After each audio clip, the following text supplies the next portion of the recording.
জয়গুরু। এখন আমরা আছি ইন্ডিয়ার পশ্চিমবঙ্গ জলপাইগুড়ি, যেটা ফুলবাড়ি বর্ডার। এখানে আমরা আসছিলাম সংক্ষিপ্ত সময়ের জন্য। দার্জিলিং পরিভ্রমণ করে এখানে এসে আমরা আসামের দিকে যাব। রাত্রি 10টা-12টার দিকে ট্রেন আছে।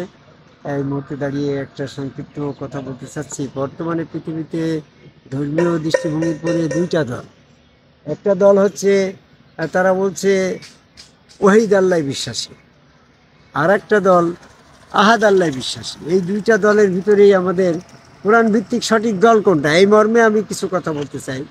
যেমন ফেরেশতা তৈরি হলো, জিন তৈরি হলো, সেখানে ওয়াহিদ আল্লাহ বিশ্বাসী ছিল তারা। বেহেশতের ভিতরে ওয়াহিদ আল্লাহ, আল্লাহ এক, এই বিশ্বাসে তারা ছিল।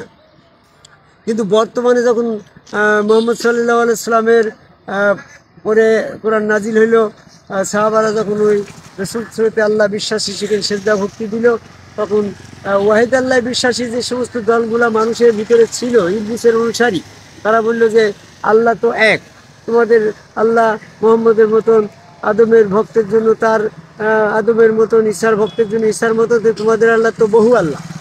এই বহু আল্লাহ বিশ্বাসী এগুলা সেরে, আর আমরা ওয়াহিদ আল্লাহ বিশ্বাসী, এক আল্লাহ বিশ্বাসী, এই পথটা সঠিক। তোমরা মোহাম্মদের এই সেরেক ধর্ম ত্যাগ করে আমাদের এই ওয়াহিদ আল্লাহ একত্ববাদের ধর্মে আসে।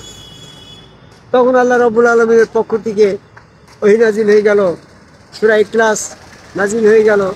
ইখলাস মানে কি?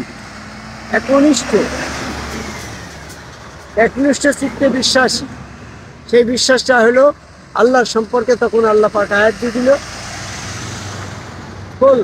বলো হু ওই আবু জেহেলকে, আল্লাহু আহাদ, আল্লাহু আহাদ, আল্লাহ একক।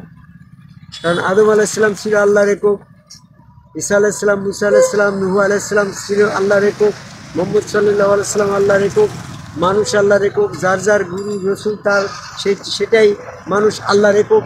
এই আহাদ আল্লাহ যারা বিশ্বাসী তারাই প্রকৃতপক্ষে মোমেন। আর যারা আহাদ আল্লাহ বিশ্বাসী নয়, আহাদ আল্লাহ বিশ্বাসী, এই বিশ্বাসটাকে শিরক বলতে, তারা ওয়াহিদ আল্লাহ বিশ্বাস, তারা আসলে কোরআন ভিত্তিক মুসলমান না। বর্তমান সমাজে যে সমস্ত মানুষ এই গুরুবাদী ধারায় আছে, আদম রূপে আল্লাহ বিশ্বাস হয়ে গেল, পরের থেকে আল্লাহ পাকের পরিচয় আহাদ রূপে আল্লাহ। আর আদম থেকে, আদমের তৈরির আগে আল্লাহ পাকের পরিচয় ছিল ওয়াহিদ আল্লাহ। আর আদম যখন তৈরি হয়ে গেল, আদম আল্লাহর একক, আল্লাহর প্রতিনিধি। সমস্ত আদম সুর থেকে যত মানুষ আসছে, সমস্ত মানুষই আল্লাহর আহাদ রূপ। সূরা ইখলাসের শেষের দিকে বলল, লাম ইয়াকুল্লাহু কুফুয়ান আহাদ, যে এককের অনুরূপ আর একটা একক নাই, সেই এককটাই হচ্ছে আল্লাহর একক। যেমন মোহাম্মদ সাল্লাল্লাহু আলাইহি সাল্লাম আল্লাহর একক, ওই রকম অনুরূপ আর একটা মোহাম্মদ পৃথিবীতে আসেনি, আসবে না। আদম আলাইহিস সালাম আল্লাহর একক, ওরকম আর একটা নাই। আমার গুরু নিজামুদ্দিন আহমেদ চিশতি আল্লাহর একক, ওরকম আর আসবে না। তোমার গুরু তোমার আল্লাহর একক। এইভাবে যার যার গুরু তার তার রসুল, এই রসুল ছিল তো আল্লাহর এক একটি একক। এই এককে যারা বিশ্বাসী তারাই আল্লাহ বিশ্বাসী, তারাই মোমেন। আর যারা একক এই গুরুবাদী একক আল্লাহ, আহাদ আল্লাহ বিশ্বাসীকে শিরক বলছে, ওয়াহিদ আল্লাহর দিকে মানুষকে প্রবঞ্চিত করছে, এরা ইবলিসের দল।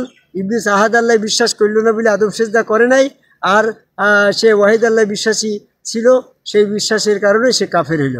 আমাদেরকে আজকে আদম কাবার সেজদার মাধ্যমে ওয়াহিদ আল্লাহ বিশ্বাসী ছেড়ে দিয়ে আহাদ আল্লাহ বিশ্বাসী হওয়ার আহ্বান করে এই পশ্চিমবঙ্গের শিলিগুড়ি এর জেলার জলপাইগুড়ি ফুলবাড়ি বর্ডারের পাশে দাঁড়িয়ে পৃথিবীর সকল মানুষকে গুরুরূপে আদম কাবার সেজদা করে আহাদ আল্লাহ বিশ্বাসী সূরা ইখলাসের অনুসরণে ঈমান অর্জনের আহ্বান করে আমার কথা শেষ করি। জয় গুরু।